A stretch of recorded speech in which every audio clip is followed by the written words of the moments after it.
We're going to head over to the western side tonight, probably the next 2 nights, Awinya Creek. The weather's not real good over this way. I don't know if it's going to be any better over there, but we'll find out. Hopefully it's not as windy over there. We just went for a walk up to see the knife blade sand blow, which is the biggest sand dune system on Fraser Island. But it started absolutely pouring, so ran back in the pouring rain. Kayla's still coming. I'll save myself first. How'd you go? I can save yourself. Yeah. I'm good. Well, I'm not good. I'm soaking, but hey. Oh, that's fine. Don't worry about me. No man left behind. So the weather's clearing up. It's looking good for a nice sunset. When you drive through these inland tracks, the landscape changes so much, from thick rainforest through to open bushland.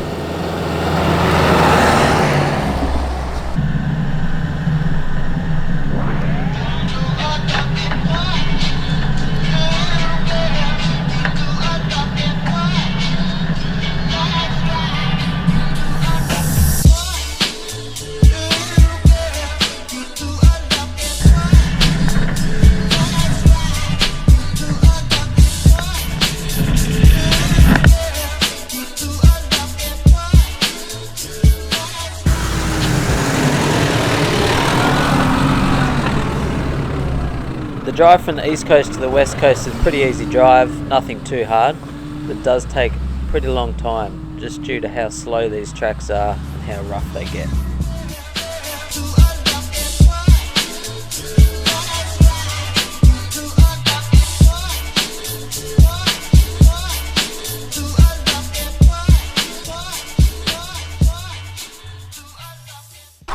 We've just arrived at Awinya Creek.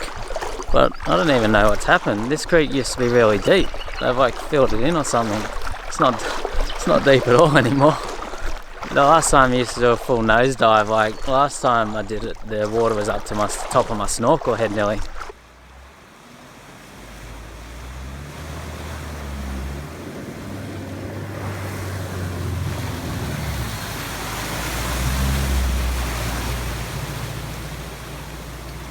I don't know if they've filled it in or it filled itself in, but it's not deep anymore.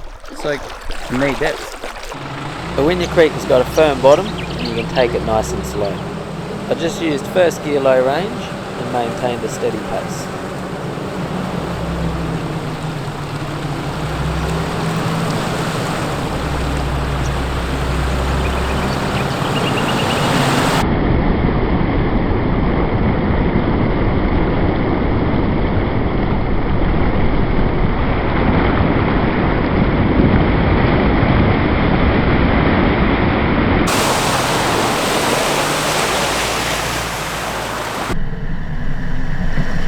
Once you come up out of the creek, you arrive at the beautiful western coast of Fraser Island.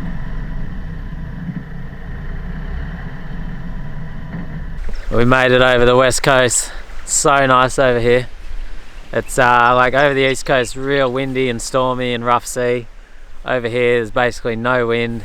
You got white sands, super blue water. Even though it's a stormy afternoon, it's still really nice.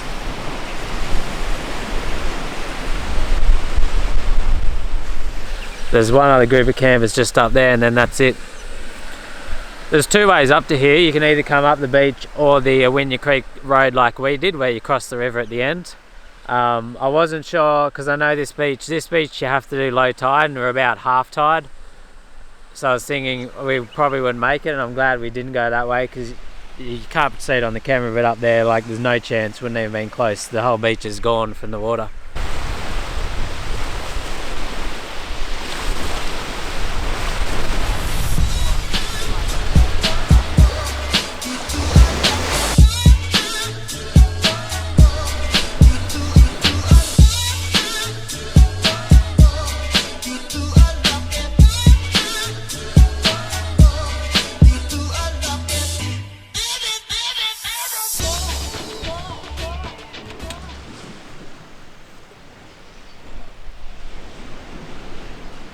It's not the best weather today. It's a little bit cloudy and quite windy, but it's not raining at least. We're going to spend 2 nights at this Awinya Creek campground.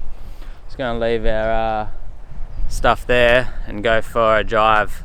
It's about 11 o'clock. I think we got low tide about 1-2. Because you only really drive this beach, you know, that lowish tide, couple of hours either side. You can't get up and down this beach towards high tide. We're going to go for a bit of a drive up north along this beach. You can't get all the way up north, but you can sort of head up towards Wathumba Creek. See what we can see up along there, and then we'll just come back here tonight. We are camped here at Awinya Creek. Then we're going to head for a drive up along here. That's as far as you can get according to the map. Here's closed. So you can't get through to Wathumba Creek, but we're just going to go for a drive up along this stretch here, have a bit of a look around, see what we can see, and then we might come back down this way this afternoon. We'll see how we're going, but that's as far as you can get south down that way. This here is a big salt water outlet, and it's about bonnet deep salt water if you want to get across there even at low tide. So technically you could possibly get across, but there's no way you'd want to take your car through that much salt water. So if you want to get down to this Moon Point, you have to come back through the inland track.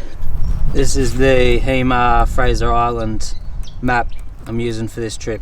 It's really good, gives you a good overview of everything, shows you all the campsites and tracks, all the details.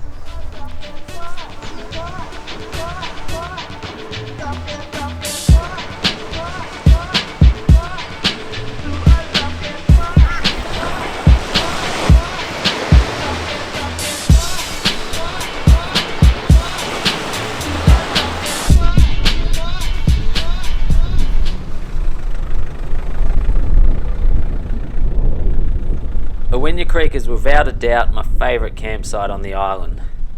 You got a freshwater creek right behind the camp, beautiful ocean out in front of you that's super calm. There's no crowds over there. The tourist bus don't come over the western side, so you don't get big crowds of people. And a lot of people on Fraser Island seem to stick to the east coast. So when we're over there for a couple of days, we only saw a few people in that whole time. If you're planning a trip to Fraser Island, I'd recommend outside of school holidays, as it can get very busy during them. And for me, my favourite time of year to go is winter. On these cloudy days it was a little bit cool, but on the sunny days the temperature's perfect, so 22 to 25 degrees, nice and warm and sunny. For me, in the warmer months, it's just too hot for spending the whole day at the beach for a week.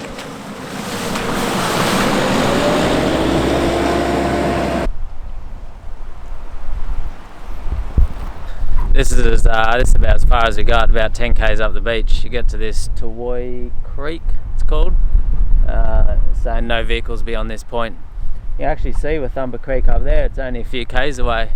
There's no physical reason you can't drive your car past here, but for whatever reason they don't want people driving their cars any further.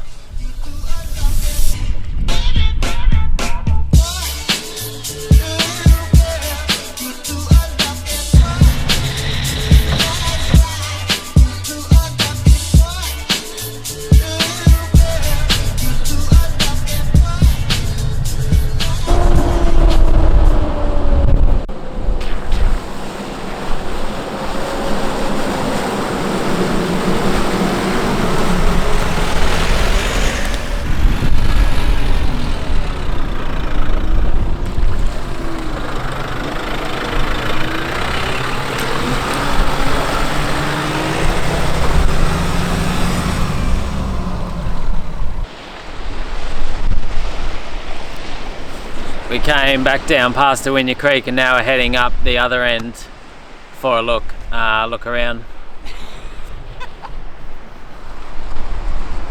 Can you stop embarrassing me?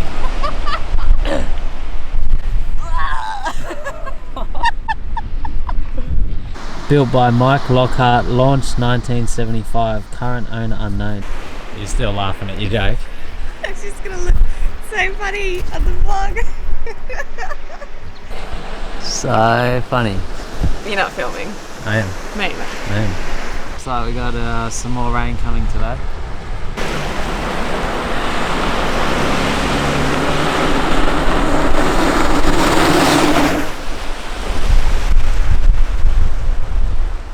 across quite a few of these creeks as you drive along the west coast. We found they all had hard bottoms and we never had problems with any of them.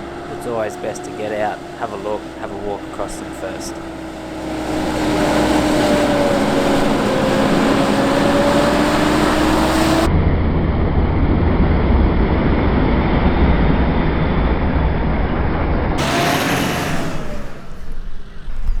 We made it as far as you can get. This is the Towoi Creek outlet, I think it is. It's not actually a creek, I think it's just like salt water goes up in there and then comes back out.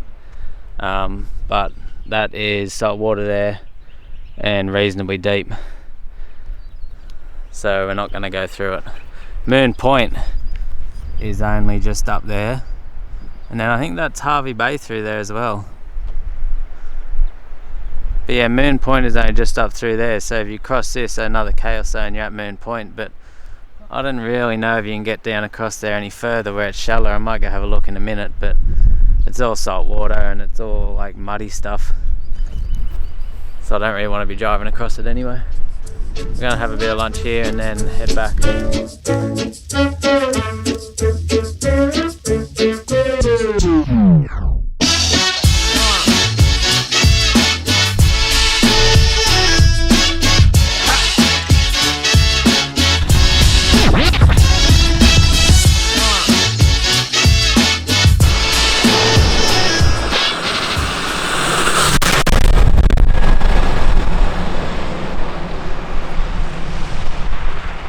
Come across quite a bit of this exposed coffee rock on the west coast, so you need to keep an eye out for it. When you get to it, just take it nice and slow.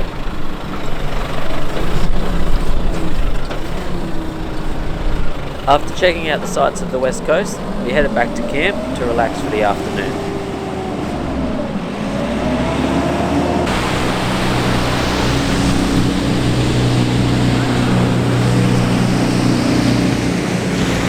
We actually woke up to a bit of sunshine today. It's so nice here when the sun's out. White sand, blue water. So today we're going to head back over to the east coast and then start making our way up north. We've got 2 more nights here. We're going to spend the last couple of nights up the northeast and check out what's up there.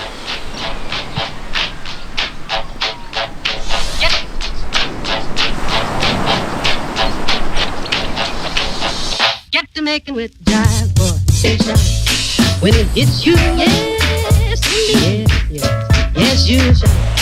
When it hits you, yes, indeed, yes, yes. When it hits you, yes, indeed, yes, you shall. We packed up camp and headed back down the beach to Wathumba Creek to take the inland track from there, as it's quite a bit shorter than the Awinya Creek track.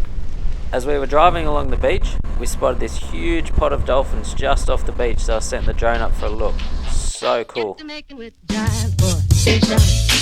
it hits you, yes, indeed, yes, yes, you shall. When it hits you, yes, indeed, yes, yes. When it hits you, yes, indeed, yes, yes, you shall. When it hits you, yes, indeed, yes, indeed. Yes, you holler, yes. 1, 2, 3.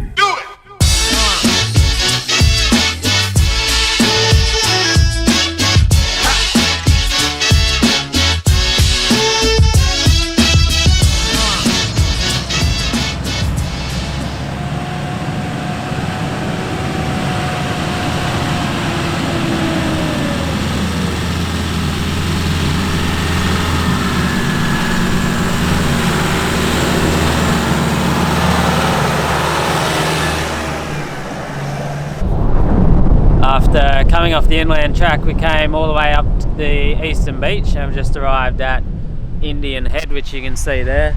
We're going to go for a walk up the headland now. And then obviously you can't go around it because you got ocean there. So this is where you got the Indian Head bypass track, which is where a lot of people seem to get stuck just because you're coming up the beach and it's all pretty easy and then you hit soft sand through all that.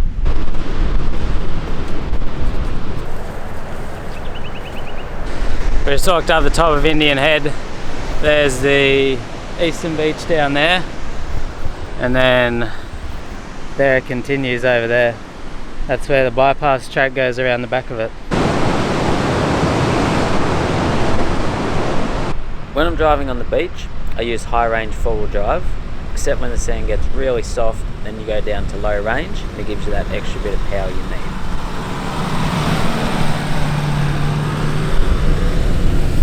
I ran my tyres at 15 psi for this whole trip, never had a problem once. All the sand driving was nice and easy.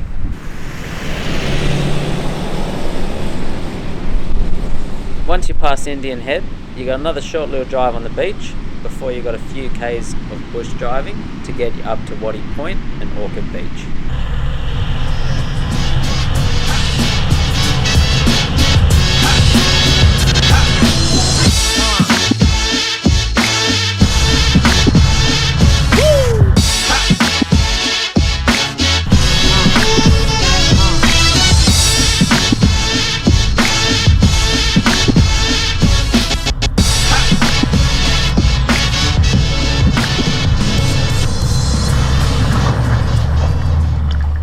When you arrive at Waddy Beach, you got these big freshwater pools. Good chance to give your car a little bit of a wash, get some of that salt off it.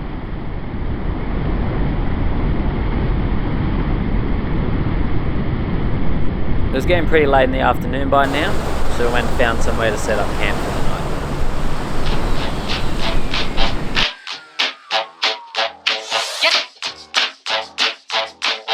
night. Back camped on the eastern beach tonight. We're at the first camp zone just up from Waddy Point. Waddy Point's a couple of k's back that way. There's an upper and lower campground at Waddy Point. The lower one's kind of down on the edge of the beach. All the campgrounds are next to each other and you can't take your vehicle in there. And the top one's just up in the bush. You don't have a beach view or anything like that. I don't really think it's that nice. You are allowed fires there, which is a good thing, I guess. All the campgrounds on Fraser Island, you're not allowed fires, except for two of them.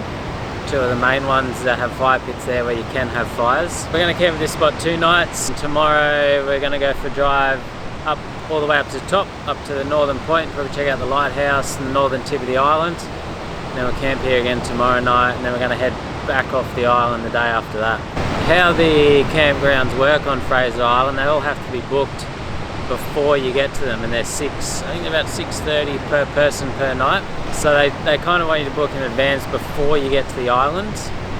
You have to ring up, you can do it online or ring up, and you have to tell them where you're going to be each night and then book in advance, which is kind of a little bit annoying because you don't really know where you're going to be or how far you're going to get or if you like the spot or not.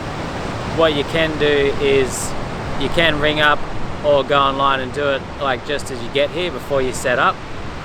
But the problem is over half the time you don't actually have reception. So it's hard to know whether you're going to have reception or not to be able to book it.